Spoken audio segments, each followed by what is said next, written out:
Permettez-moi d'abord de remercier Olivier Garnier et Philippe Baudouin, les deux directeurs généraux qui viennent de présenter leur allocution d'ouverture, et les remercier personnellement et les institutions qu'ils représentent et avec qui nous organisons, nous Ferdi, cette conférence. Messieurs les ministres, il y en a un certain nombre de ministres ou anciens ministres, en tout cas dans cette salle, monsieur le président de la CEMAC, qui nous fait l'honneur d'arriver d'Afrique centrale ce matin, messieurs les gouverneurs des banques centrales ou leurs représentants, chers collègues, chers amis, je me réjouis d'intervenir à l'ouverture de cette conférence qui est la troisième, comme cela a été dit, la troisième de ce type, organisée en collaboration avec la Banque de France et cette fois élargie, enrichie par l'association avec l'Agence française de développement. Et c'est pourquoi c'est pour moi l'occasion de remercier une fois de plus la Banque de France pour la confiance qu'elle témoigne à la Ferdi à travers un partenariat qui, comme Monsieur Garnier vient de le rappeler, a été récemment renouvelé. Nous en sommes à la 7e année. Et remercier aussi, s'il le permet, plus particulièrement Bruno Cabriac, qui est l'âme et l'animateur de ce partenariat. Les deux précédentes conférences avaient eu lieu en 2015 et 2017, respectivement sur le thème de l'intégration financière en Afrique et sur la question de savoir quelle réponse au choc des termes de l'échange il faut apporter dans les pays pauvres et vulnérables. Le thème de la présente conférence n'est évidemment pas sans rapport avec celui de la précédente conférence. Certes, les politiques de change avaient alors été évoquées, mais avec une réponse assez incertaine concernant le rôle de la politique de change dans la réponse au choc, notamment pour la raison que l'on ne sait pas très bien distinguer entre les chocs temporaires et les chocs permanents, ce qui est un élément de la réponse à la question. Alors permettez-moi simplement de souligner la spécificité, peut-être, si je peux me permettre, l'originalité du thème de cette conférence d'aujourd'hui. Il s'agit d'abord d'une conférence sur la politique de change dans les pays à faible revenu, ou revenu moyen inférieur, si vous voulez. La politique de change étant entendue à la fois comme la politique des taux, mais aussi la politique que le régime de change. Or, les pays à faible revenu sont des pays qui ont des caractéristiques structurelles spécifiques, particulières, auxquelles la politique de change doit naturellement s'adapter. Ce sont des pays, comme il a été dit, vulnérables, qui ont des institutions fragiles, et leur pauvreté, leur faible revenu, se traduit souvent par une rémunération du travail qui peine à assurer le minimum de subsistance, avec des conséquences majeures sur le niveau de productivité dont il sera certainement question aujourd'hui. Ensuite, le second point que je voulais souligner quant à l'originalité de cette conférence, c'est que c'est une conférence pour examiner les politiques de change au regard des objectifs du développement durable.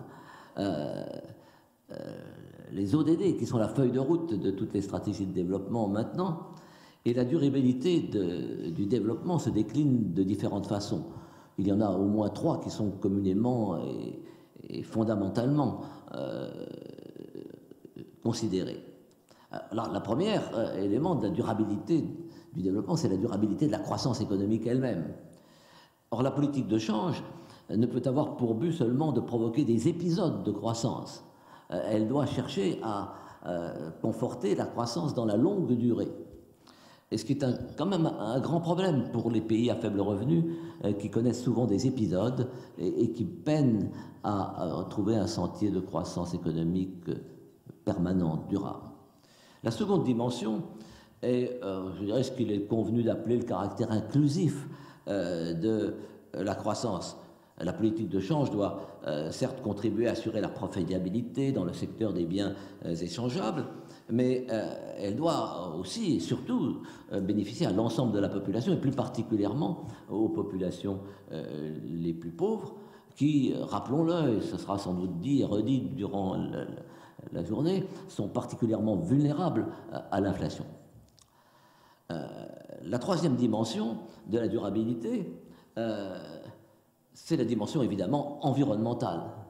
Je salue la présence de notre ami Sébastien Treyer, qui est nouveau directeur général de l'IDRI, avec qui nous collaborons, et qui qui animera la session de cet après-midi sur le sujet, la politique de change ne peut ignorer les effets sur l'environnement et la façon dont elle peut contribuer à faire face au changement climatique.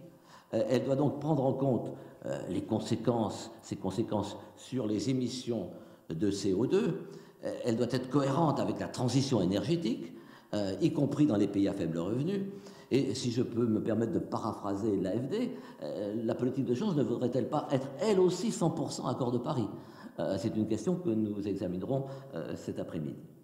Or, il faut reconnaître que dans ces trois dimensions de la durabilité du développement, la durabilité de la croissance, la diffusion de la croissance à toutes les couches de la population et les conséquences environnementales, la littérature, au demeurant considérable, très riche sur les politiques de change, est extrêmement limitée.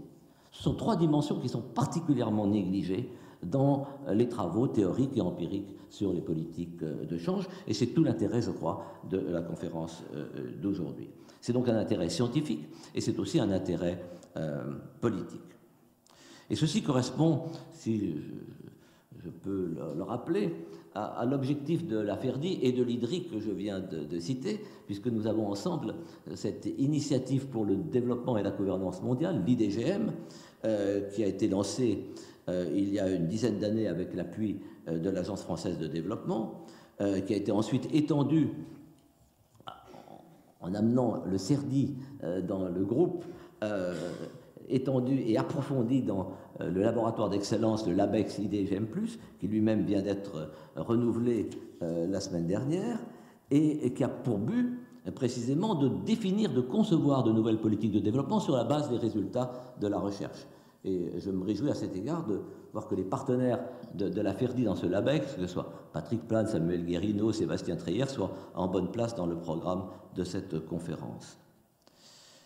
Alors, tout en soulignant la portée politique des débats scientifiques qui auront lieu, je voudrais, pour que les choses soient claires, si elles peuvent l'être, dissiper une éventuelle interprétation, je dirais erronée, quant à l'objet de la conférence.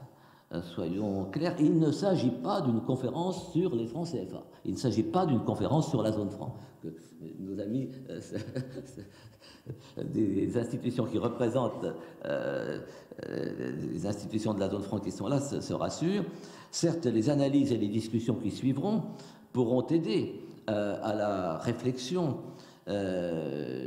sur les politiques de change dans les unions monétaires de la zone franc, comme elles pourront le faire pour les politiques conduites dans d'autres pays qui sont ici représentés, pays à développement à faible revenu ou à revenu moyen inférieur.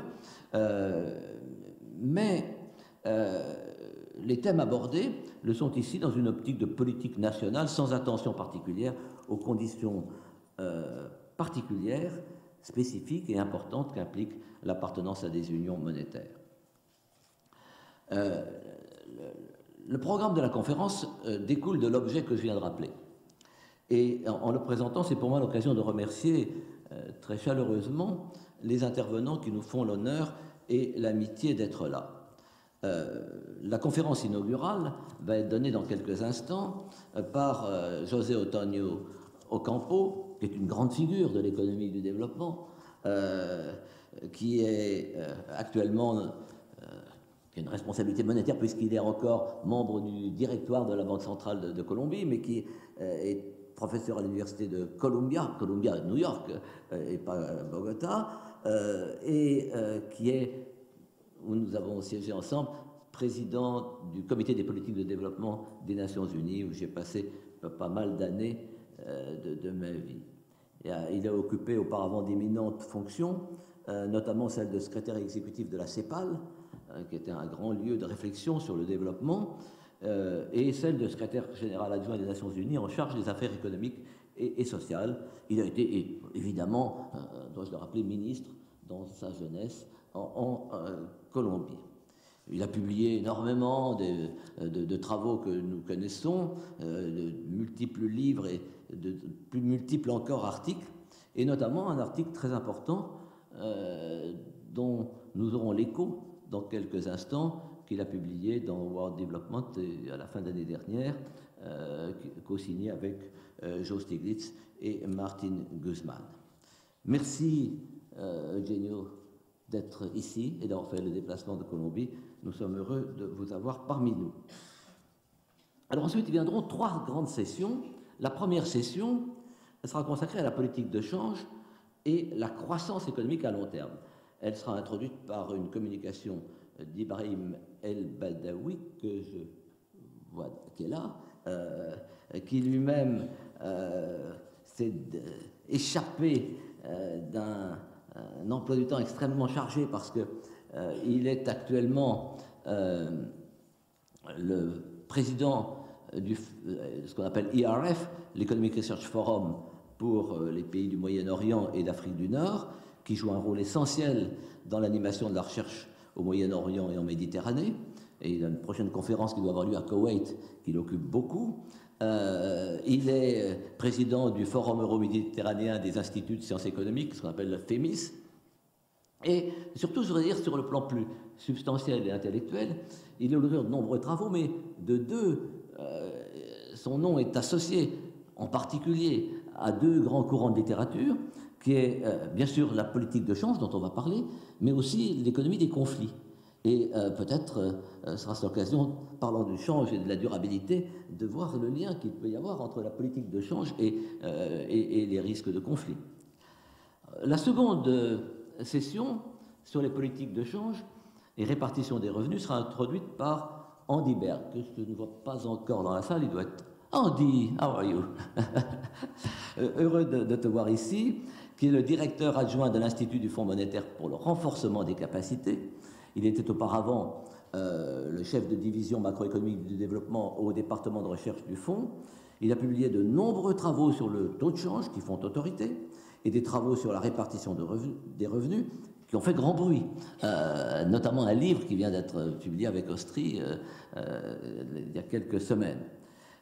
Mais il me semble que ces travaux sont menés un peu parallèlement, et même dans ce fameux livre, je ne vois pas tellement la politique sur la répartition des revenus apparaître la politique de change. Mais le lien va être fait ce soir, puisque tu vas réunir cette réflexion sur la répartition des revenus et la réflexion sur les politiques de change. C'est une communication, je dois dire, qui a été préparée en collaboration avec Roland Pollard, qui est senior fellow du Fonds monétaire international, qui est aussi senior économiste, excusez-moi, au Fonds monétaire, mais qui est aussi senior fellow de la FERDI, et qui malheureusement s'est trouvé au dernier moment dans l'incapacité de venir, ce qui amènera d'ailleurs Andy Berg à se substituer à lui dans les commentaires de la 3e session. Alors cette 3e session va porter sur les politiques de change et environnement, et plus particulièrement changement climatique. C'est un sujet quand même qui est assez nouveau. Il fera l'objet d'une communication introductive de Jean-Louis Arcand, qui est ici, professeur à l'Institut des hautes études internationales de Genève, ancien directeur du département d'économie, ancien directeur du centre finance et développement qu'il avait fondé à l'Institut de Genève, et qui est aussi senior fellow de la FERDI, auteur de nombreux travaux novateurs à la frontière de l'économie et des autres sciences sociales, et notamment des analyses d'impact menées dans la durée et sur des champs variés.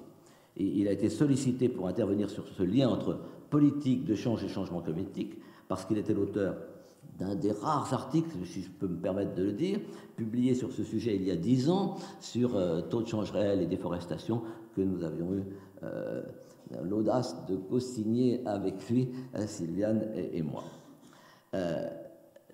La conférence se conclura par une table ronde où, sous la conduite de Bruno Cabriac, se retrouveront de grands experts sur des questions traitées qui pourront à loisir revenir sur les thèmes précédemment abordés, y apporter des contrepoints ou des vues plus transversales sur les 3 grandes questions traitées et associées politique de change et politique monétaire. Ce panel, dont la composition risque d'être perturbée par la défaillance tout à fait involontaire du ministre Régis Saint-Gambeau, parce que numéro 2 du gouvernement gabonais, il a été requis pour assister à un séminaire gouvernemental dans la fin de cette semaine, et donc il ne pourra pas être là, mais malgré tout, et nous le regrettons beaucoup parce qu'il a une grande expérience et profondeur d'esprit sur ces questions de politique de change et d'environnement au Gabon, et il a... le panel sera néanmoins assez équilibré puisque nous aurons un équilibre homme-femme. Il y aura Anne-Marie Gult qui est ici présente, qui est une fidèle de nos conférences FERDI-AFD, qui est une grande experte du FMI et qui est la directrice adjointe du département Afrique, et Sylviane du côté, je veux dire, féminin, mais qui a aussi donc une certaine expérience dans... Je ne me permettrai pas de dire ses qualités parce qu'il me faudrait trop de temps, mais qui a quand même publié pas mal de travaux sur les politiques de change. Et puis, un équilibre ensuite, banque et fonds, puisqu'il y aura le Fonds monétaire et la Banque mondiale avec Chantal Desvarajan, qui est là aussi, qui est une grande figure de l'économie du développement par son... Je ne le vois pas dans la salle, à moins qu'il... Non, il n'a pas dû être arrivé, il arrive. Nous avons la chance, je veux dire, d'attirer des gens de très loin, mais si je peux me permettre une plaisanterie sans diminuer l'attrait de la Banque de France, nous avons des grands experts du Fonds monétaire et de la Banque mondiale qui viennent ici avec leurs épouses parce que c'est la Saint-Valentin. Et donc, une partie du succès de la conférence est due au calendrier. Alors, à ces personnalités du panel final s'ajoutera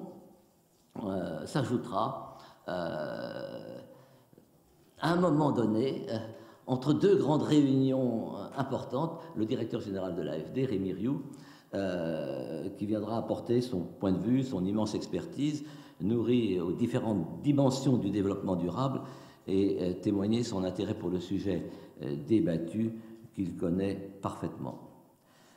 Alors, aux remerciements que je viens d'adresser aux auteurs des principales communications, et sans vouloir trop traîner, je voudrais joindre des remerciements tout aussi chaleureux à chacune des personnalités qui ont accepté d'intervenir comme discutants, soit dans la table ronde, soit dans les sessions plénières. Je vois notre ami Alim Bay, qui j'ai vu arriver il y a quelques instants, de Dakar, Pierre-Richard Agénor, bien connu, Agnès Benassi, qui est ici, Cyril Rousseau, Gaël Giraud, et bien d'autres qui me pardonneront de ne pas les citer parce que je ne les vois pas dans la salle. Alors, deux personnes, je veux dire, pourront être là mais interviendront par vidéo. C'est le professeur Reggie, qui est professeur à l'université de Sherbrooke, qui interviendra par vidéo dans la 3e session, et Vera Songwe, qui est la secrétaire exécutive de la Commission économique pour l'Afrique, qui elle-même était retenue, qui aurait aimé être là, mais qui a enregistré son intervention. Alors, un grand merci à tous pour votre présence, pour votre participation pour ces débats qui, j'en suis sûr, seront animés. Mais vous l'avez compris, c'est un sujet qui prend souvent des allures passionnées et que nous avons voulu traiter de façon objective, le plus scientifique possible, et afin de faire apparaître les leçons que l'on peut tirer d'une recherche objective. La leçon que, personnellement, après avoir participé avec Sylviane à des travaux, des consultations sur la politique de change pendant, j'ose dire, près de 50 ans, 40 ans au moins, sur ces débats et ces questions, c'est que la politique de change doit être examinée avec un esprit extrêmement ouvert et un esprit de vérité. Et si vous me permettez de terminer par presque un jeu de mots, je dirais que la politique de change ne consiste pas à donner le change, ce que trop souvent elle a été. Merci.